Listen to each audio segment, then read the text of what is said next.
This is Metal Mike, and in this episode we talk to a vocal legend, Geoff Tate. We hear what he's up to this year, and we revisit some classic albums from his days in Queensryche, like Operation Mindcrime, Empire, and Promised Land. After that, we have a cool metal chat with a supporter of the podcast named Ryan. You gotta check this thing out! Well, Geoff, welcome to the 80's Glam Metalcast. How are you doing tonight? I'm doing great. Thanks for having me on your show. Yeah, no problem. And, some people might not think of Geoff Tate with Glam, but, people might not remember. You guys kind of glammed it up a little bit for Rage for Order, didn't you? Well, if you mean wearing flashy outfits and, really tall hair and makeup, yeah, that's what we did. It was cool, man. I thought it looked pretty cool. So you've got a new release coming out with Sweet Oblivion, Restless. That's coming out on April 9th. I've listened to the singles. They sound great. Your voice sounds incredible. What do you want to tell everybody about this release? Go check it out, I guess, was what I would say. How did it all come together? I think you've done one other album, correct? I have, yeah. I've done another album called Sweet Oblivion. It's with a different producer and different musicians. And although they are all Italian, and as this album is a new producer who's Italian named Aldo Lenoble and his group of musicians, and we made the second record. I think there's a third one slated to come out in a year or two from now. And I'm not sure who's going to be on that one either. It's always a big surprise for me. Nice. Now, how involved are you with the songwriting on these albums? I wrote 4 songs, I guess. 3 songs, and then co-wrote a 4th one, yeah. Cool. I also was checking out your website. I see that you got some live dates coming up later this year, celebrating Empire's 30th anniversary. I know we're probably heading into the 31st anniversary. Does it feel like it's been that long since that album was out? Yeah, it really does. Does it? a lot of time's gone by, a lot of water under the bridge, so to speak. Yeah, but it sure is fun playing the songs, I have to say. I did quite a few shows last year before the pandemic kicked in, and we had to cancel everything and postpone everything. But I think I was like 2 or 3 months into the tour at that moment, and man, it was fantastic. I really enjoyed playing all the songs from that time, and which it's kind of a treat for me because I didn't ever have the chance to play all the songs on the album when the album was out, Right. And over the years, when I was in Queensryche, we sort of tended to play a certain number of the tracks from the album and not play the other ones. So this is the first time I get to actually sing these songs, which I love. It's great. It's a wonderful tour, and I highly recommend it to everyone to check it out, especially if they love that album. When you do an album in full, and I know you've done this with many of your albums, is it kind of crazy to go back? Like you said, you never played some of these songs live. Are there certain songs that you just have to get kind of reacquainted with the lyrics and everything? Well, funny enough, for me, when I write a song, I remember it. Mm-hmm.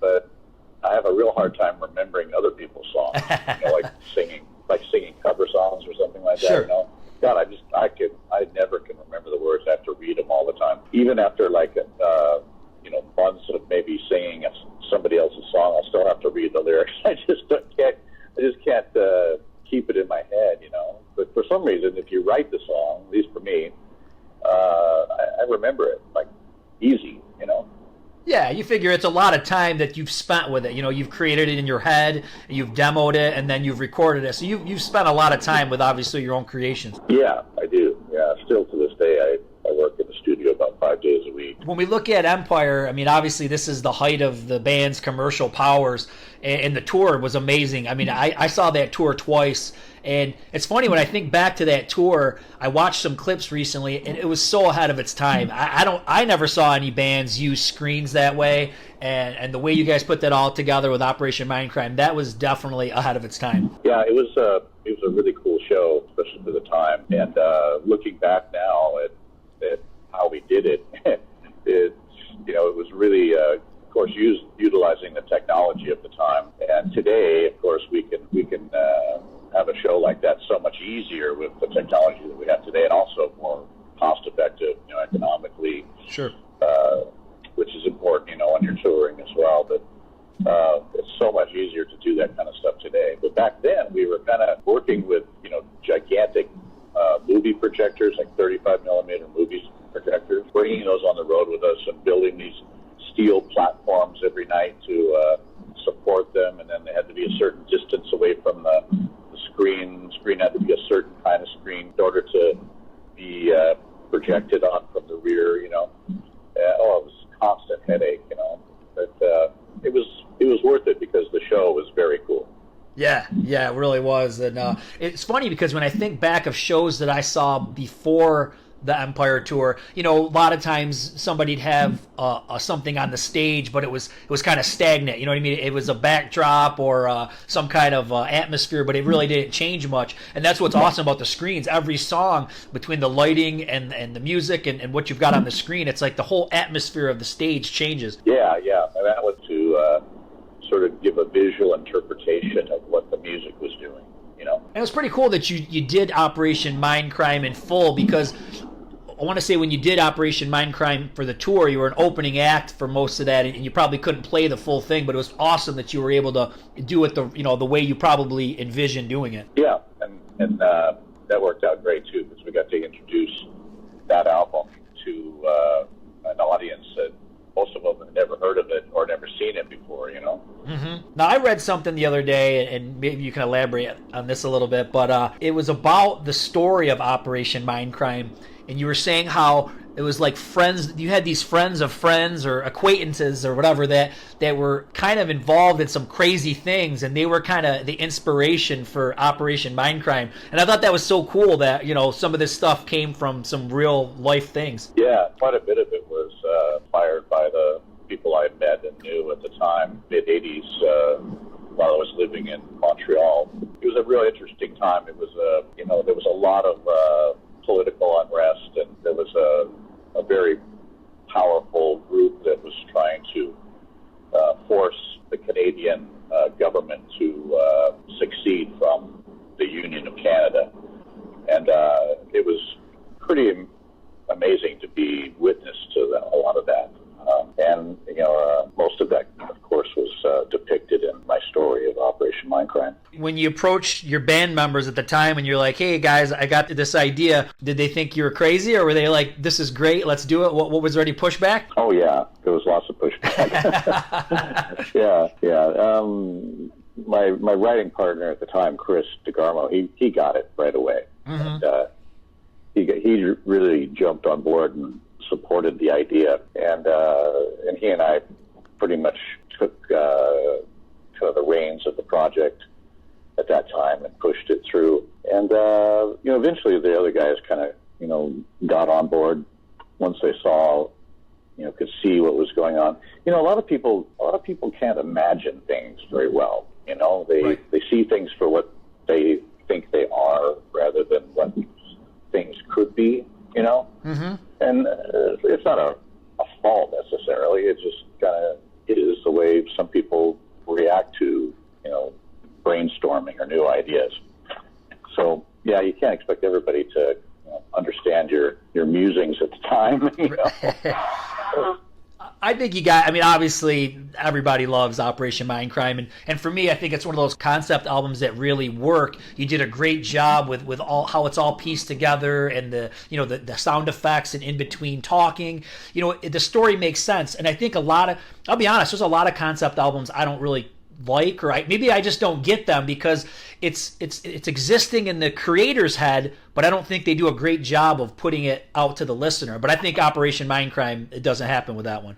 Yeah. Well, thank you. And a lot of concept albums came out after you guys. Did you kind of feel that you inspired some of that? Well, I think musicians are inspired by other musicians, and that's kind of the way it's been. If it wasn't for, the Beatles and Alice Cooper and the Rolling Stones, I wouldn't be doing what I do, mm-hmm. Yeah, Cooper was a guy who did a lot of concept albums, and actually he always did a good job of telling a story. It might have been twisted, but it's a cool story.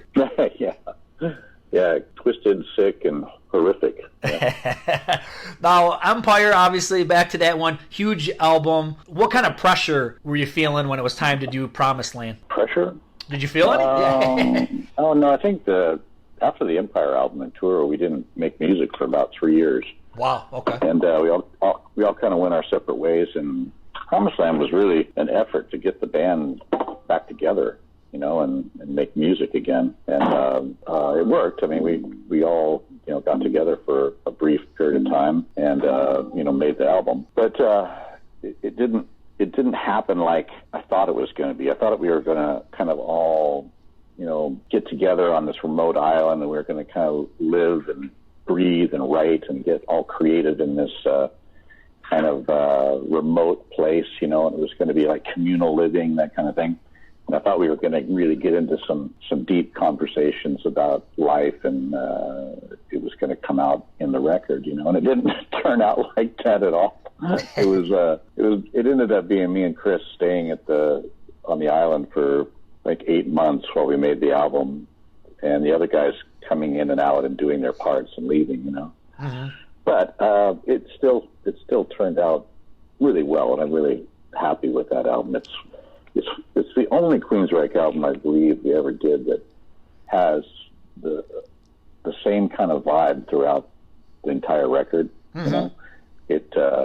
It keeps you in this kind of feel, you know, for the duration of the record, rather than changing moods, you know, every other song like a lot of the albums do. Yeah, I really like that album. I've been listening to it all week, and I loved it when it came out. And really, it's, you know, there's parts that are kind of abstract, you know what I mean? But they work, you know. They're like stuff like I Am I or Disconnected, and then you know, some of the stuff's maybe a little bit more straightforward, like One More Time Around and My Global Mind. But yeah, I can dig that whole album. I love it. No, thank you. It almost reminds me in parts, it has some of the same moods, if this makes sense, that Rage for Order has. Do you feel there's any ties between those two albums? Yeah, I don't know. I never really thought of that. I gave up a long time ago trying to figure out how people interpreted my music, you know. Right, yeah. I think everyone really interprets music their own way, you know, through their own life filters, really. So, you know, what I mean when I'm writing a song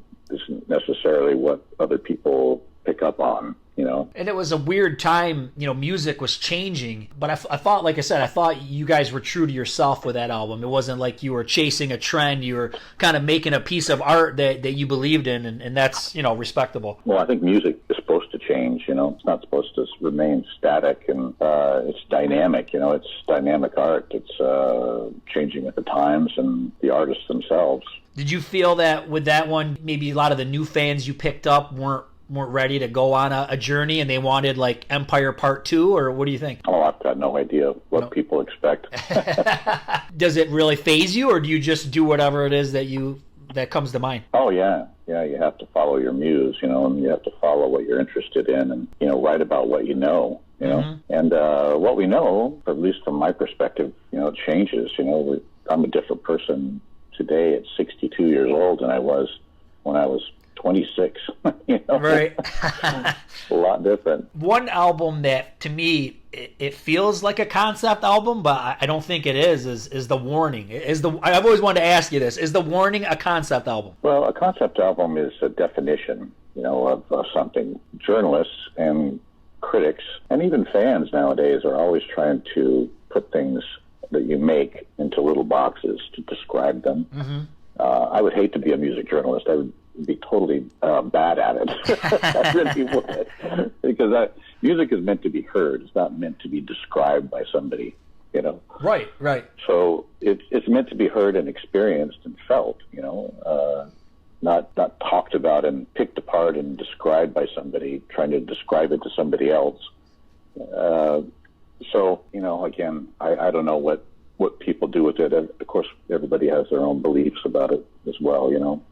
Yeah. It seems like the younger generations, they've really latched onto this idea of boxing up everything, and they put definitions on everything in life, and especially music with all the different genreification that goes on, you know. Well, I guess that's the cool thing about that album, is that it could take a listener on a story that might not really be there, but that just shows you how cool the album is. Because for me, when I hear something like, you know, NM 156, I think of, you know, the machines taking over, or humans becoming like machines. We're in a world today, there's so much of this going on, you know. I mean, I think a lot of this science fiction has become reality. Oh, yeah, absolutely. If it wasn't for people's imaginations, we wouldn't be in the position we are today.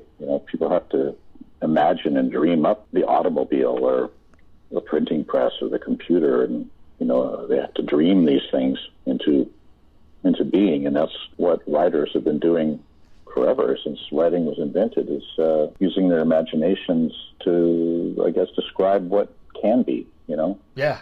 And that's a good thing. Yeah, even with all the tech stuff, James Bond movies, for instance. I always loved James Bond. James Bond would talk into his watch, or he'd see a video on his watch, and we all have the same tech today. It's pretty mind-boggling. Yeah. I remember, nearly 30 years ago, watching this science show, and there was this guy on there talking about in the future you'd be able to look at your wristwatch and push some buttons on it, and you'd be able to beam the signal out into space, and it would bounce back, and you could buy music or an album and download that music, that file, onto your phone, plug your headphones into your phone, and continue walking down the street listening to the album that you just bought. And I thought, oh my God, that's so cool. Right. I can't even imagine something like that. And here we do it, every day. It's so commonplace now. Yeah, it's bizarre. The guy that was describing this and talking about it was Bill Gates. Oh, that makes sense. Yeah. I used to think back when I was a kid in the 80s, I had a Walkman, and I had to bring maybe 10 tapes with me. We go on a trip or something like that. And I think, like, oh my God, now I could have a phone with some earbuds, and I can have every song, in the world at my fingertips. It really, the 80s me would be blown away about, what goes on today. It's crazy. Oh, heck yeah. It's a whole new world, and getting even more interesting as we go along, Oh, yeah. So now, like you said, you've been working on music, 5 hours a day in the studio. What will this become? Are you going to do a solo album, or what kind of stuff are you working on? I suppose I should do another solo album. I haven't done one in 10 years. Mm-hmm. And the one I released 10 years ago was 10 years after I released the first one. So I guess, once every decade I'll do a solo album. So you're due for one. You're due. Yeah, I'm kind of due for one, yeah. So, yeah, I don't know what it's going to be called or grouped as, because everything's changing so much now that, they're talking about, so many people are not releasing albums. They're releasing songs or groups of songs now, and sure. and collections, So I think the album might be on its way out, as a thing, a format, But I'm not sure when it's ready to come out. I guess I'll have to figure out, what it's going to be, or what it's going to be called. Yeah. No, I do a lot of projects. Without my name, being sold, so to speak. Like this latest thing, Sweet Oblivion. It's called Sweet Oblivion, featuring me. Mm-hmm. And then I have like Operation Mindcrime, the project. I do a lot of things like that rather than calling it my name. But I guess I'm really due for a solo project. Now, you probably get asked this all the time, but I'm going to take a swing at it. Now, does the idea of an original member Queensryche reunion, does that ever cross your mind, or do you ever think about it, or are you just happy the way things are today? Oh, I'm very happy the way things are. I spent 30 plus years making music with those guys, and I'm very proud of our legacy, of what we achieved, and the albums we made, songs we wrote, and I don't feel the need to go back in time and resurrect that. Mm-hmm. Really, I'm fine with where I'm at now and what I'm doing, and I love my touring that I'm doing, and I have a fantastic band that musicians that are incredible to play with. So I don't really feel the need to go backwards, in that respect. Sure. But we all have seen bands like, Kiss reunited and Motley Crue. Everybody's done the big tour, one final tour. Would you consider it, or? Well, usually they do those kind of tours because the money is so good, right? And it's like hard to walk away from that kind of money offering, Sure. But I don't know. I don't really need the money. Mm-hmm. So, I don't know, pretty happy right now. Well, Geoff, it's been great talking with you. Anything you want to say to your fans out there in closing? Oh, I'd say thanks for listening, and I hope to see everybody out on the tour. The world's starting to open up, and that's a good thing, and going to be touring this fall in the States, and June, July in the UK, and the rest of Europe's going to be following in the winter. So I'm feeling very positive, very anxious, and ready to rock. I hope they are too. Awesome, Geoff. Well, hey, thanks for all the years of the great music. It was great chatting with you. You too, Mike. Thanks, man. Thanks for having me on your show. Appreciate it. Yes. Have a great one. You guys gotta check out the band Platinum Overdose. It's new hair metal with the classic 80s sound. Their new album, Back for the Thrill, made Sleaze Rock's top 10 albums of 2020. And it's just killer. Go to ddrmusicgroup.com or platinumoverdose.com and check it out.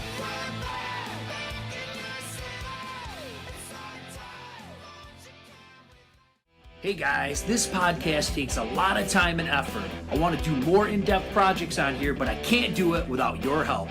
Just Google 80's Glam Metalcast on Anchor. Once there, hit the support button and you can donate 99 cents, $4.99, or $9.99 a month. Your support will ensure that this podcast will be rocking out for years to come. Well, Ryan, welcome to the 80's Glam Metalcast. How are you doing, man? I'm very good. Thank you very much for having me. I really appreciate it. Oh, man, it's no problem. Now, you are a supporter of the 80's Glam Metalcast. Why would you support a podcast like this? Well, honestly, you are one of those guys that's so polite to the artists that come on. They're so polite to you. It's just really nice to see that they have such appreciation and such passion to talk about what they did and what they still do. And you're just great at bringing it out in those guys and honoring what they do as their new projects, and then always it's not lost on anyone that we want to hear about the heyday. So you bring it out of them in a nice, respectful way, and I want to see it keep going. The artists you have on are perfect. It's right up my alley. It's right up most people's alley that like this genre. So I want to see it keep going. Awesome, brother. I'll support all I can. Oh, man, thanks for the kind words. So in this episode, I got to talk with Geoff Tate. Now, are you a Queensryche fan? Yeah, absolutely. I am. The big three, I like to call it, and I'm sure a lot of people are. It's kind of predictable, but Rage, Mindcrime, and Empire, those three for me are the ones because it's right up my alley. It's not the new wave of British heavy metal, Queen of the Reich, first EP deal, although I like. It's just the Iron Maiden chimey guitars isn't exactly my thing. I'm more of a Warren DeMartini distortion from hell. So, those three albums really fit my groove. And Walk in the Shadows, Gonna Get Close from that Rage album, and then from Mindcrime, there's just a few standouts, like the stop live chorus in Revolution Calling when the whole damn crowd goes off and sings it. I mean, that's like ultimate power right there. The drum intro and I Don't Believe in Love, that's like the perfect drum intro. I don't know how they got that sound and the way that drum skips along. And then, Empire, that was a huge album. I was born in 81, so I missed out on everything in terms of when I really got to experience it like you did. And but, I do remember Queensryche because my brother was a big Pink Floyd fan, and of course they were compared with Silent Lucidity. Sure. And so I remember that album coming out, but as I got into this kind of genre, I wanted to dig in, and best I can, that pre-chorus, the Won't Let Go part, that's big, that's power. And then I do like the live Resistance, and then right into Walk in the Shadows, and they kicked off that tour. So yeah, I like Queensryche. I got to meet Geoff Tate one time. I live in Santa Cruz, California, in the Bay Area, and I was down in the Monterey Bay Area, and I was going to a race a motorcycle race, and we were down near going to get our tickets at this nice place on Cannery Road in Monterey, and out walks Geoff Tate, and I go, wow, and I go up to him and I say, typically, hey, you're Geoff Tate. And he was really polite, really nice, took a picture with him. He signed something for me, and then, that was it. So, yeah, I dig them, man. They definitely I had a big moment with them for a while, so I'm looking forward to that interview. Yeah, what I like about them is they never really made the same album twice. Like you said, you talk about the metal, straight up metal from the early albums. Then you get into the whole concept of Mindcrime. You get a little more poppy and more commercial with Empire. And then you really go off the rails and get experimental with Promised Land. And it's just amazing all the different kinds of things they've done, man. Really just creative guys, pioneers. Oh, yeah. Now, Queensryche's a little bit deeper than some of the stuff that we've focused on the podcast. So what are some of your favorite glam bands, hair bands? Who are some of your faves? Oh, well, you and I go back and forth a little bit via Facebook Messenger, but I've talked to you a little bit about some of the other bands that came out a little later that were a little bit more unrecognized. And I was hoping that with our conversation, I could share some of those bands that I think that, some people might not pay much attention to because they came out in the dreaded early 90s. But there's a year that sticks out for me, in 1992. That's my groove for the hard melodic rock that, a lot of times in the podcast you talk about, of course, 1991, 1992 being the glory days of grunge. And also you guys also talk a lot about technology and the way recording was coming along and drum sounds and guitar tones, and it sounded killer. I did. So a lot of those bands that came out in the early 90s that were either their debut album came out and that was about it for them, or it was their, third, fourth, fifth album. But there's many, but, a few of them, like 21 Guns. You got a band with Scott Gorham from Thin Lizzy, and he was on that metal show, and Eddie Trunk didn't even mention 21 Guns when he was talking to him. It was bummed me out. But anyway. I can't believe it. I know. And then Danger had Cockroach, and that album's killer. That's their third album, and that's when they had Ted Poley and Paul Lane. So they duplicated that album, and that's killer. I love that album. Both singers. Firehouse, Hold Your Fire, Giant, Time to Burn, Hardline, Double Eclipse. That's top 5 albums of all time for me. Hardline, Nice. Double Eclipse. I love that. Saints and Sinners, killer Canadian band. Heavy Bones. Heavy I Bones. know you talked. Yeah, you had your interview with Joel Ellis. That was a good one. Unruly Child. That was the Signal and King Cobra singer. Lillian Axe released Poetic Justice, and the She's My Salvation might be one of the most ripping riffs I've ever heard. John Norum released Face the Truth, and they have a song called We Belong Together with Joey Tempest. And if you've ever heard that song, or some people haven't heard that, it's a really good one. Lion's Heart, that was ex-Grim Reaper, Steve Grimmett, his band. And then I know a favorite of yours, Pretty Maids released Sin Decade. Oh, and that album that's kicks a good, ass. that's hard, that's a good one. That's a good Roxy one. Blue. Sahara Steel's one that it was 1992 and it kind of fell through the cracks, and awesome. That's a ripping album. Sleaze Bees, Power Tools, Steelheart, Tangled in Rain, Steelheart, amazing. TNT, Realized Fantasies. I know in your interview, Tony Harnell wasn't real big on that album, but I love that album. I do too. Triumph released Edge of Excess, and Triumph was a band that I never paid attention to. Just it was early 80s stuff, and I wasn't interested, and bam, 92 rolled around, and different singers, awesome. Band called Von Groove. I And remember Warrant, that. Warrant released Dog Eat Dog. Oh, that's a classic. Yep, and Wildside, Under the Influence, epic album. And then I just kind of wanted to throw a few honorable mentions in there. Brittany Fox had Bite Down Hard. Yep. Love that album. Europe came out Prisoners in Paradise. Kane Roberts released the most catchy album of all time, Saints and Sinners, and I listened to your last interview with him, and he's a character. Good guy, it seems like. Yeah, that was a good one. I was glad I got to talk with him. Yeah, Shadow King, that's a good one. Had Vivian Campbell in it before he jumped over to, went over to Def Leppard. Oh, I love that album, man. Danger in the Dance of Love, I think it is. Oh, what a cool song. Yeah, exactly. Shotgun Messiah, I know you're a big fan of them, and they've released Second Coming, Wild Horses, and then XYZ released Hungry. So, I'm into all of it, but those are some that I kind of wanted to throw out just in case some of the people that were listening had never heard of those bands and wanted to check them out. And they unfortunately either debuted at a time when they were being overlooked, or that album wasn't that looked at. I mean, even Europe, Prisoners in Paradise, I think, is like right there next to Out of This World. I mean, chronologically and quality. And no, it's real good, and, real good. I love it. Yeah, and people kind of overlooked it, and I can't believe it. But anyway, so that's it. But how I discovered your podcast was one day I just wanted to look for an interview with one of my all-time favorite bands, Tiger Tails, and that was the first one that I ever listened to on YouTube was with Jay Pepper. Wow, that was my first one.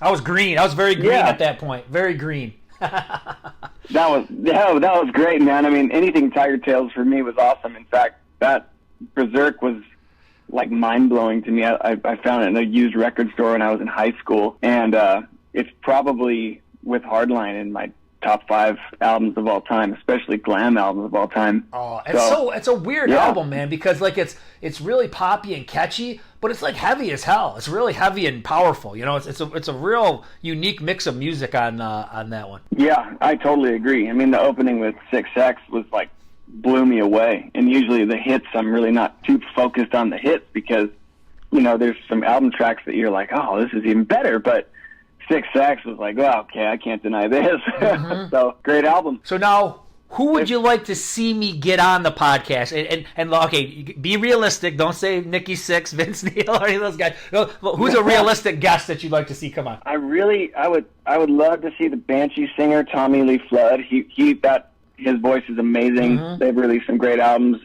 Johnny Gioli, I don't know if I butchered his name, the singer for Hardline. Okay. You know, he's got a lot of history. He was in Brunette, which was a 80's glam strip band.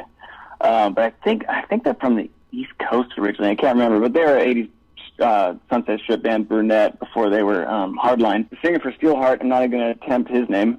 Mike. Mike. You fill in the blank. He'd be cool. He's got a lot of history. I'm not sure if you've gotten anybody from Danger. I have not. I have tried. Cool, I have tried, but I have not gotten anybody yet. Yeah, they got great history, you know. That's just a few, but you're doing great other than that at all. I tune in every time. I love seeing a new one pop up. Well, hey, man, I really appreciate you being a supporter. Hopefully we'll have a lot more episodes coming on, and we'll just keep trucking with this thing. Awesome. Well, I so appreciate everything you're doing, and it's great to hear the stories from these guys, and they're so appreciative too, which is really nice. So yeah, man, I'll keep listening, I'll keep tuning in, and I'll keep turning other people onto this. Good luck with seeking the guys, and I look forward to the Geoff Tate interview.